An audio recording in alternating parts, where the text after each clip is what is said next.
Hello everyone and welcome to the LJ's recap review. Today we are gonna look at set number... okay, I'm kidding. I'm Nameless Crow and today I wanna tell you about really very unique collectibles from Bionicle theme. As you know, during all this long period of Bionicle staying alive, there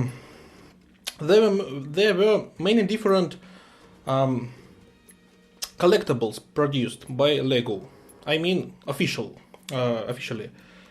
There were such stuff like collectible Kanohi masks, collectible discs, Ratukas, and other many different cool, perfect, really amazing stuff. And of course, you know about, I guess, the most legendary promotional toys that were in McDonald's. I mean, Tahungas, these amazing little guys. 6 masked figures rise against evil and nobody but McDonald's has them. Bionicle, one collectible figure in every Happy Meal you buy. Can you build your ultimate masked figure to defeat your enemies? Attack! And of course there were other McDonald's toys. Bionicle figures, get into position! I can join the underwater battle for the Mask of Life with the heroic Bionicle figure inside my McDonald's Happy Meal. And there were these really amazing, wonderful, funny toys from Nesquik cereals. And for example, these guys were exclusive for Europe and Russia, because in America, I guess as you know, you're not allowed to put something like toys directly in the food. So that's the reason why there is no Kinder Surprise in America and USA, because the toy is inside the food. That's why such stuff like Kinder Joy exists, because in this product, toy and food are placed separately. So these wonderful guys weren't produced in USA, but they were quite popular in all over the world, I guess. But today I want to tell you about the most exclusive and unique collectible stuff that was produced exclusively and of course officially in Russia.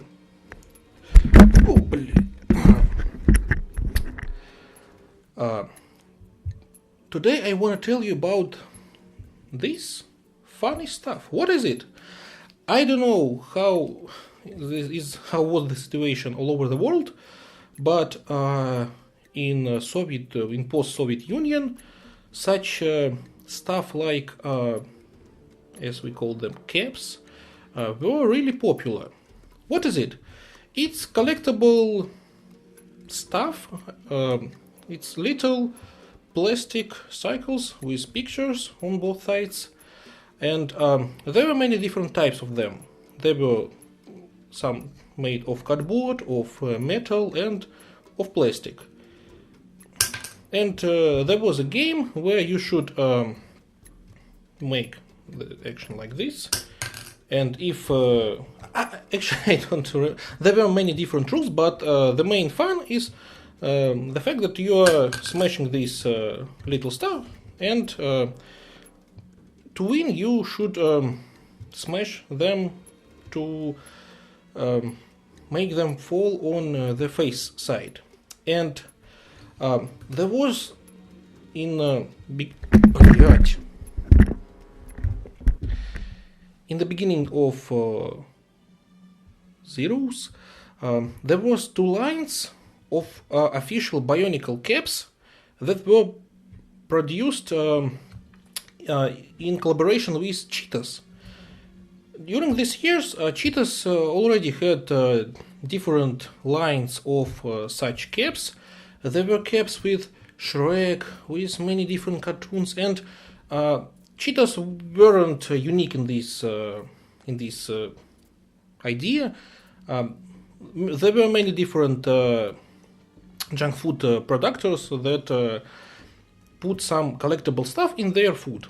And today I want to tell you about these Bionicle unique caps that were produced by cheetahs. How did it work?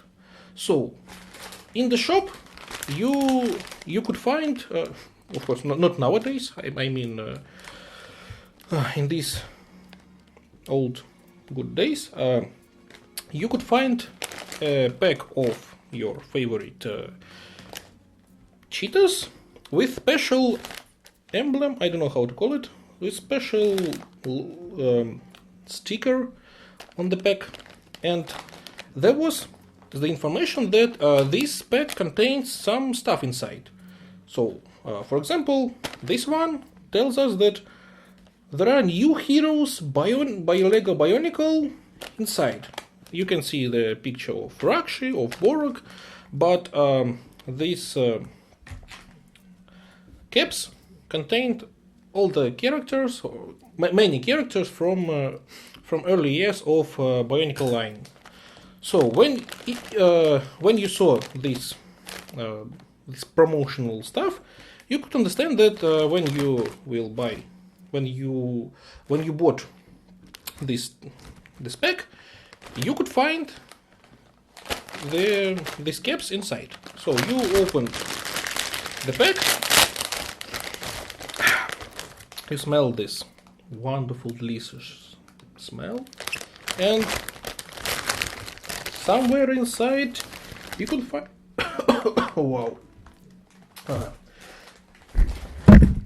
you could find this.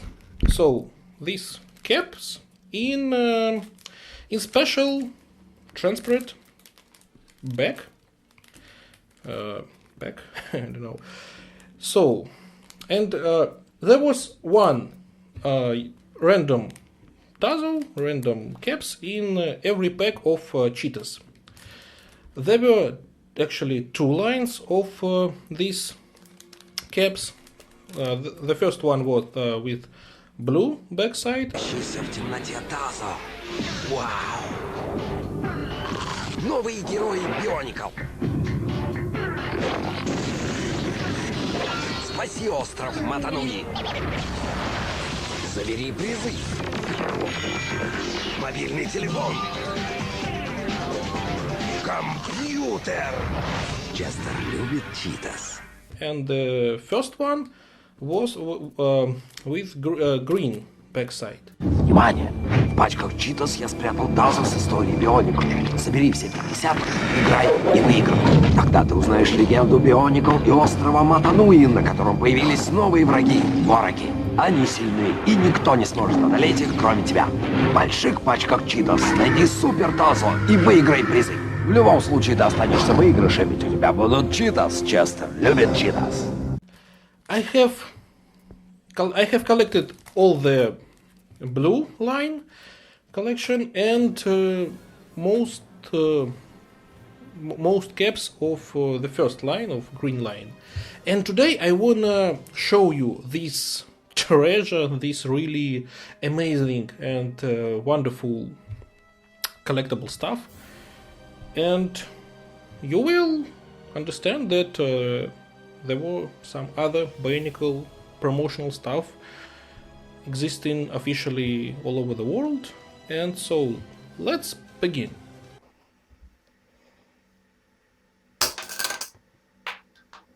So there were two lines of these Bionicle caps. The first one is so-called green with green backside, and the second one is blue with blue backside. In every line there were 50 different caps, and they represented Bionicle characters and some collectible stuff, some lore stuff for this series. Why are they interesting? First of all, that's because every taser, every these caps has a beautiful picture of your favorite set that is too expensive for your parents to buy, but you can buy or ask your parents to buy you a pack of cheetahs. They were really cheap, and in every pack you could find this little token with your favorite character. What are these tasers? What these tasers are, if you don't know, all of them have two sides. The first one is with the face side is with the character. There is his name and the collectible number, and on the back side there is some low information about this character. It's valid for every token. So the first line, I don't remember it in my childhood actually, because I don't know why. The copyright on the back side says that this line was produced as promotion in 2001. So in the beginning of this Bionicle line, and it's logical. For example, these Tahungas were produced in the same time as promotional toys in McDonald's.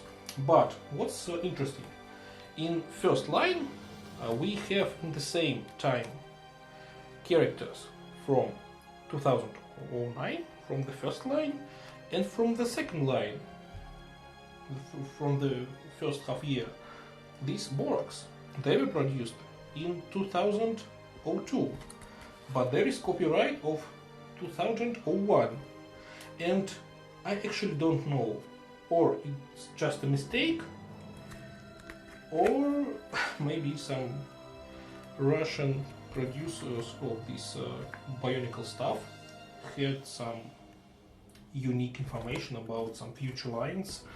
I don't know, it's really interesting. This first line isn't full in my collection.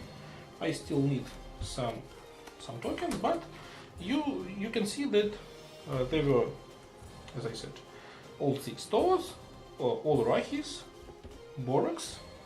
Every Borak has two caps, 2 mods, standard mod and ball mod.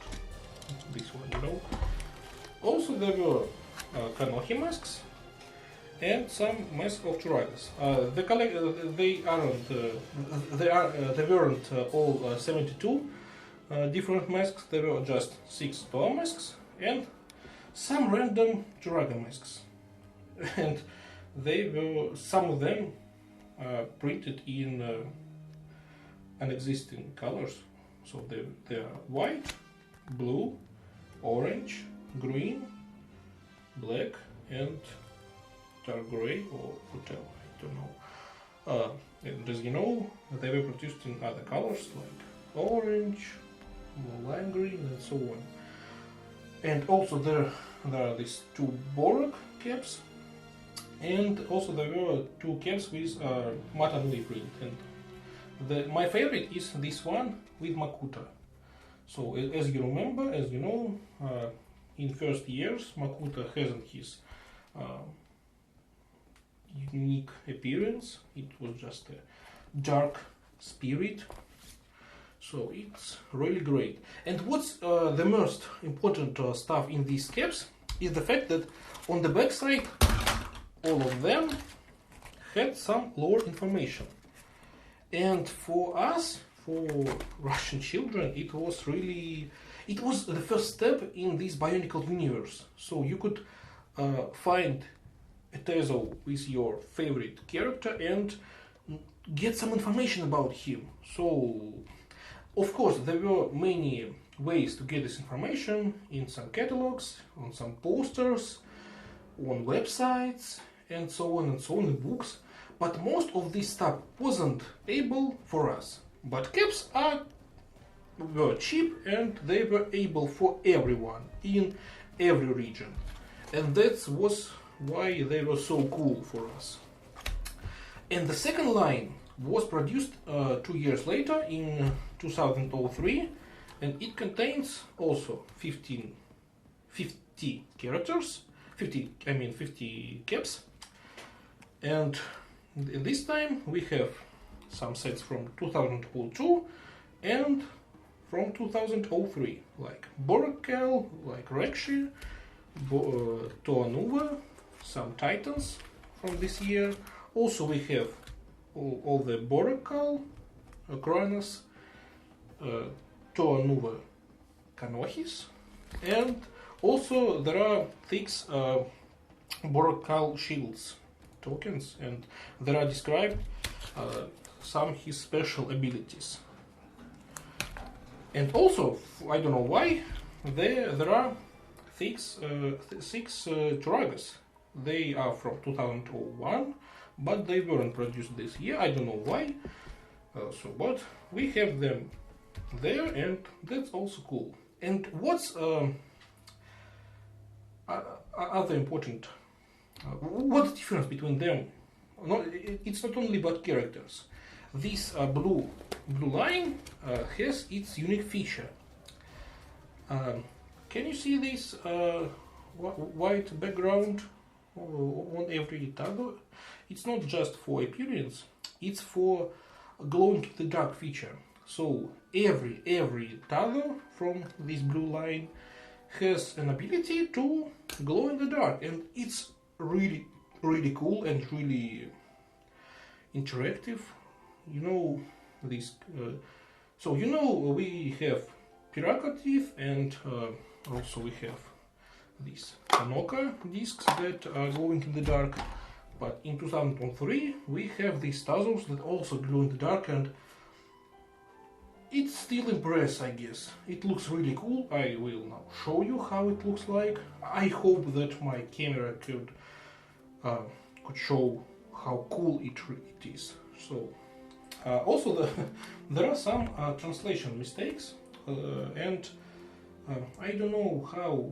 Well, it's a really hard discussion thing for Russians, because we have some different translations, and in the beginning there weren't strict guidelines how to translate every name. So for example, Toatahu was called Toatau, or Toapohatu has a name Toapoatu, or Kanohihau was pronounced there, was translated as Kanohi-au. So no one cared about the ash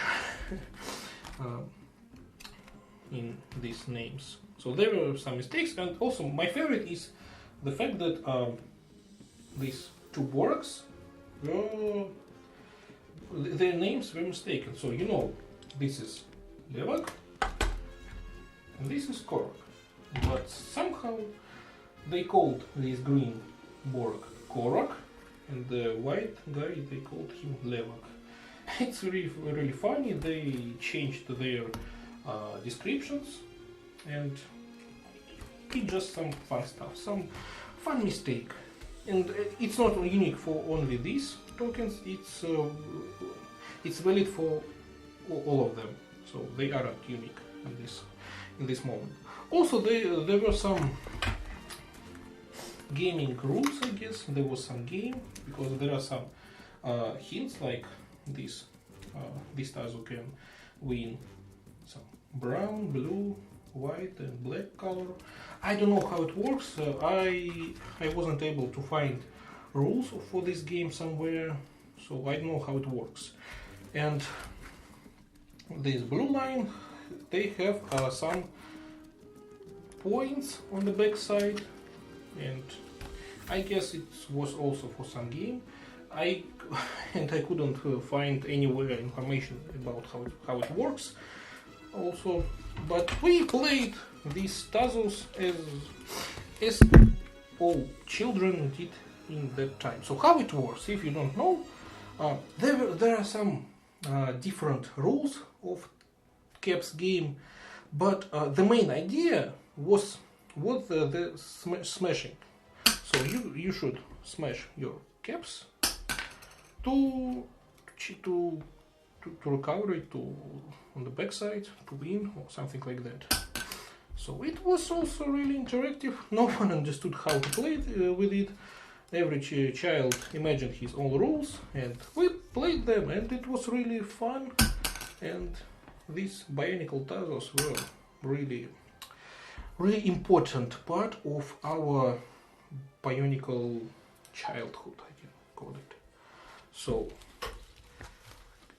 if you know, can you say in the comments, have you ever know about these Russian exclusive Tazos? Maybe you have some of them in your collection or something like that. So let me know, was it interesting for you? Because in future I want to show you some other unique stuff. And thank you for watching.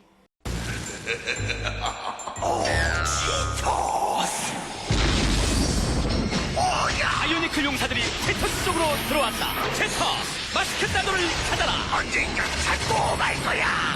That's my second video in English, and I hope you enjoyed it. I hope you liked these caps of Bionicles as much as me and all other Russian Bionicle community members, because that was really unique and amazing stuff. For most of us, Bionicle toys were quite expensive, you know, and there were for most children there were only two ways to join this Bionicle community. The first one was some Chinese cheap bootlegs, copies, and the second one, of course, were these amazing caps. And this collaboration was absolutely unique, amazing, and now more you know. And I hope you enjoyed this video, and I would be pleased if you subscribe to my YouTube channel. I plan to make more videos about some unique Bionicle, connected to Bionicle stuff, in English I mean, and see you next time.